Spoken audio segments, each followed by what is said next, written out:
আগামীকাল চিটাগংয়ের বিপক্ষে মাঠে নামছে রংপুর রাইডার্স। এই ম্যাচের আগেই সৌম্য সরকারের ফেরার বার্তা দিয়েছে রংপুর। সৌম্য ফিরলে আরও শক্তিশালী হয়ে আগামীকাল মাঠে নামবে 7 ম্যাচে 7 জয় পাওয়া রংপুর রাইডার্স।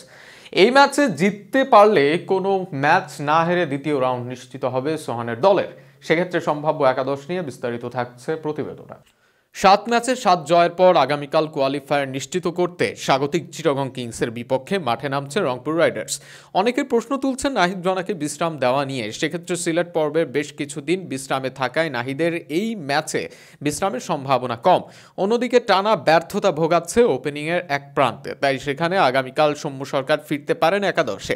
রংপুর রাইডার্স তাদের সোশ্যাল মিডিয়ায় ইতিমধ্যে জানিয়েছে মাঠে নামতে প্রস্তুত এই ওপেনার। সেক্ষেত্রে আগামীকালও রংপুর রাইডার্স ওপেনিংয়ে দেখা যাবে সৌম্য সরকার ও তাওফিককে।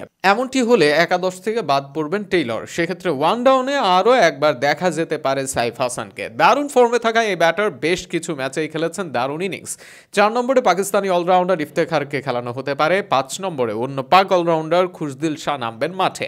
6 নম্বরে কার্টিস ক্যাম্পারকে বাজিয়ে দেখা হতে পারে। সেক্ষেত্রে 7 নম্বরে উইকেট কিপার হিসেবে খেলবেন অধিনায়ক নুরুল হাসান সোহান। দুর্দান্ত ফর্মে আছেন তিনিও।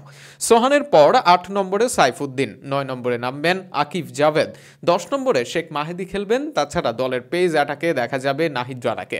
আগামীকাল চিটাগংয়ের বিপক্ষে মাঠে নামবে টানা 7 ম্যাচে জয় পাওয়া রংপুর রাইডার্স।